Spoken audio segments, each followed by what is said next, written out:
سکوت شام میں محو سرود ہے راوی، نہ پوچھ مجھ سے جو کیفیت میرے دل کی۔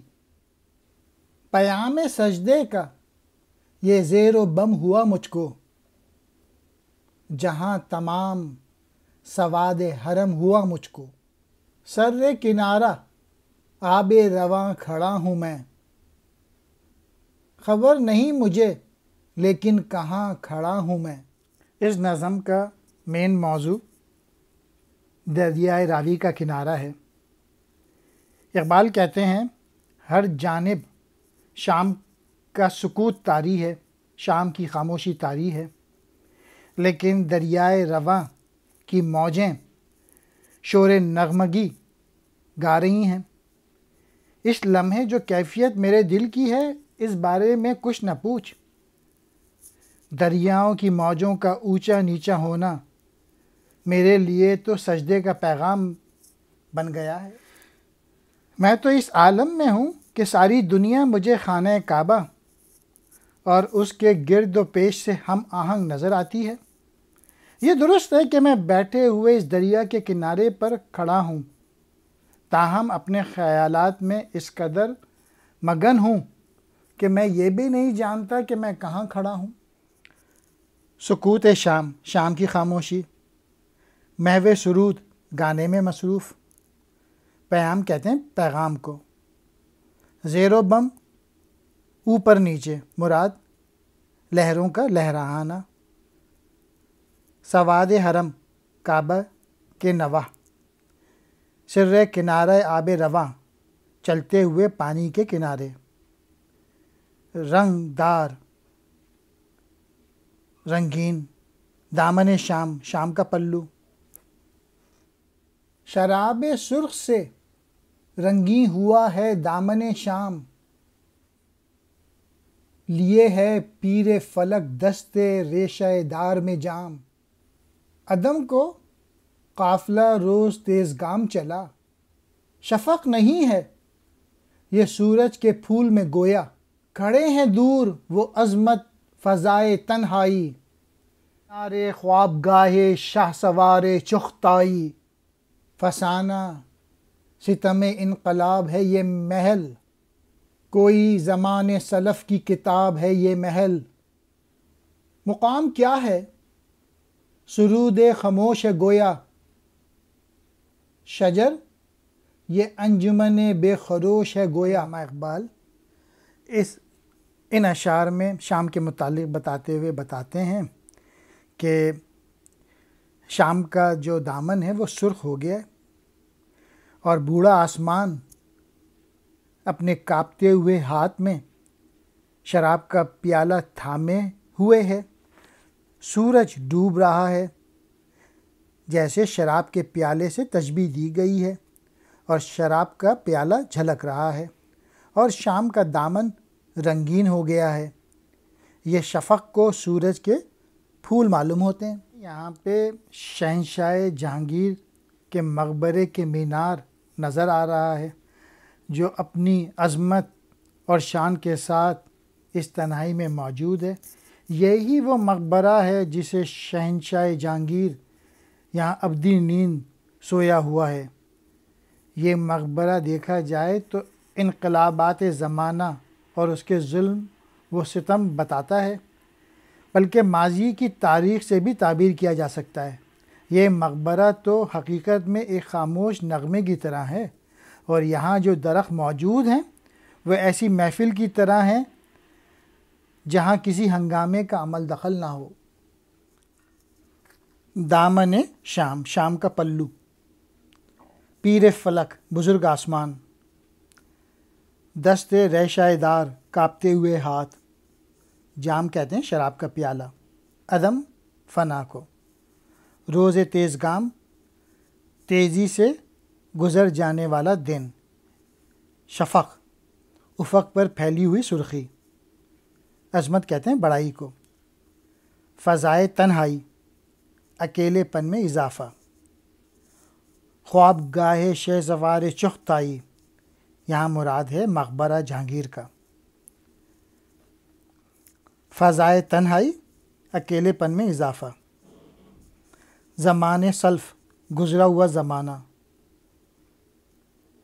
سرود خاموشی وہ گیت جس میں آواز نہ ہو، شجر درخت کو کہتے ہیں، بے خروش یعنی خاموشی جس میں کوئی شور نہ ہو۔ رواں ہے سینہ دریا پہ ایک سفینہ تیز، ہوا ہے موت سے ملا جس کا گرم ستیز، سبک روی میں ہے مثل نگاہ یہ کشتی، نکل کے حلقہ حد نظر سے دور گئی، جہاز زندگی آدمی رواں ہے یوں ہی، ابد کے بحر میں پیدا یوں ہی، نہاں ہے یوں ہی۔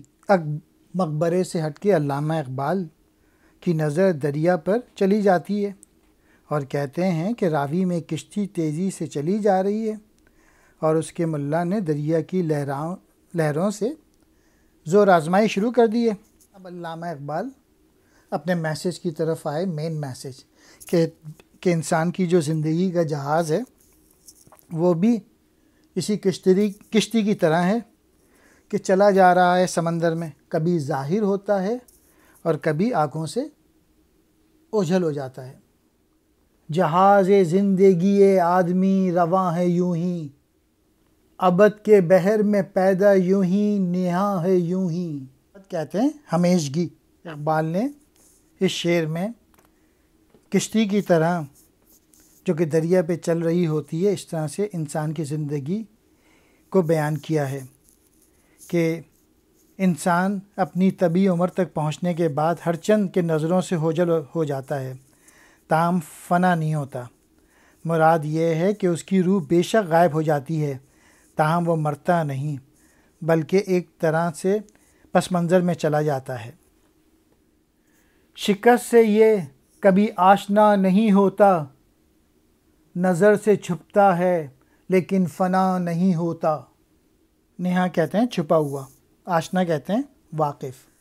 انسان آنکھوں سے اوجھل ہو جاتا ہے، نہ یہ ٹوٹتا ہے نہ ہی فنا ہوتا ہے، بس آنکھوں سے چھپ جاتا ہے، یعنی آدمی جو ہے وہ منظر سے پس منظر میں چلا جاتا ہے۔ یہاں پہ موت سے مراد ہے اور اس کے بعد مرنے کے بعد والی زندگی۔ شراب سرخ سے رنگیں ہوا ہے دامن شام، لیے ہے پیر فلک دست ریشہ دار میں جام، عدم کو قافلہ روز تیز گام چلا، شفق نہیں ہے یہ سورج کے پھول میں گویا، کھڑے ہیں دور وہ عظمت فضائے تنہائی، نارے خواب گاہے شاہ سوار چغتائی، فسانہ ستم انقلاب ہے یہ محل، کوئی زمان سلف کی کتاب ہے یہ محل، مقام کیا ہے سرود خاموش ہے گویا، شجر یہ انجمن بے خروش ہے گویا۔ علامہ اقبال ان اشعار میں شام کے متعلق بتاتے ہوئے بتاتے ہیں کہ شام کا جو دامن ہے وہ سرخ ہو گیا ہے اور بوڑھا آسمان اپنے کانپتے ہوئے ہاتھ میں شراب کا پیالہ تھامے ہوئے ہے، سورج ڈوب رہا ہے، جیسے شراب کے پیالے سے تشبیہ دی گئی ہے اور شراب کا پیالہ جھلک رہا ہے، اور شام کا دامن رنگین ہو گیا ہے۔ یہ شفق کو سورج کے پھول معلوم ہوتے ہیں۔ یہاں پہ شہنشاہ جہانگیر کے مقبرے کے مینار نظر آ رہا ہے جو اپنی عظمت اور شان کے ساتھ اس تنہائی میں موجود ہے۔ یہی وہ مقبرہ ہے جسے شہنشاہ جہانگیر یہاں ابدی نیند سویا ہوا ہے۔ یہ مقبرہ دیکھا جائے تو انقلابات زمانہ اور اس کے ظلم و ستم بتاتا ہے، بلکہ ماضی کی تاریخ سے بھی تعبیر کیا جا سکتا ہے۔ یہ مقبرہ تو حقیقت میں ایک خاموش نغمے کی طرح ہے، اور یہاں جو درخت موجود ہیں وہ ایسی محفل کی طرح ہیں جہاں کسی ہنگامے کا عمل دخل نہ ہو۔ دامن شام، شام کا پلو، پیر فلک، بزرگ آسمان، دست ریشہ دار، کانپتے ہوئے ہاتھ، جام کہتے ہیں شراب کا پیالہ، عدم فنا کو، روز تیز گام تیزی سے گزر جانے والا دن، شفق افق پر پھیلی ہوئی سرخی، عظمت کہتے ہیں بڑائی کو، فضائے تنہائی اکیلے پن میں اضافہ، خواب گاہ شہسوار چغتائی، یہاں مراد ہے مقبرہ جہانگیر کا، فضائے تنہائی اکیلے پن میں اضافہ، زمان سلف گزرا ہوا زمانہ، سرود خاموشی وہ گیت جس میں آواز نہ ہو، شجر درخت کو کہتے ہیں، بے خروش یعنی خاموشی جس میں کوئی شور نہ ہو، رواں ہے سینہ دریا پہ ایک سفینہ تیز، ہوا ہے موت سے ملا جس کا گرم ستیز، سبک روی میں ہے مثل نگاہ یہ کشتی، نکل کے حلقہ حد نظر سے دور گئی، جہاز زندگی آدمی رواں ہے یوں ہی، ابد کے بحر میں پیدا یوں ہی، نہاں ہے یوں ہی۔ مقبرے سے ہٹ کے علامہ اقبال کی نظر دریا پر چلی جاتی ہے اور کہتے ہیں کہ راوی میں کشتی تیزی سے چلی جا رہی ہے اور اس کے ملا نے دریا کی لہروں سے زور آزمائی شروع کر دی ہے۔ اب علامہ اقبال اپنے میسیج کی طرف آئے، مین میسیج کہ انسان کی جو زندگی کا جہاز ہے وہ بھی اسی کشتی کی طرح ہے کہ چلا جا رہا ہے سمندر میں، کبھی ظاہر ہوتا ہے اور کبھی آنکھوں سے اوجھل ہو جاتا ہے۔ جہاز زندگی آدمی رواں ہے یوں ہی، ابد کے بحر میں پیدا یوں ہی، نہاں ہے یوں ہی۔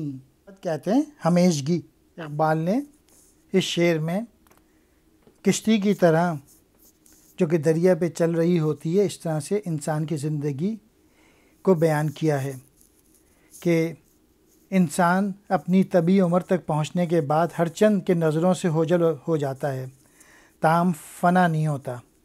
مراد یہ ہے کہ اس کی روح بے شک غائب ہو جاتی ہے، تاہم وہ مرتا نہیں بلکہ ایک طرح سے پس منظر میں چلا جاتا ہے۔ شکست سے یہ کبھی آشنا نہیں ہوتا، نظر سے چھپتا ہے لیکن فنا نہیں ہوتا۔ نہاں کہتے ہیں چھپا ہوا، آشنا کہتے ہیں واقف۔ انسان آنکھوں سے اوجھل ہو جاتا ہے، نہ یہ ٹوٹتا ہے نہ ہی فنا ہوتا ہے، بس آنکھوں سے چھپ جاتا ہے، یعنی آدمی جو ہے وہ منظر سے پس منظر میں چلا جاتا ہے۔ یہاں پہ موت سے مراد ہے اور اس کے بعد مرنے کے بعد والی زندگی۔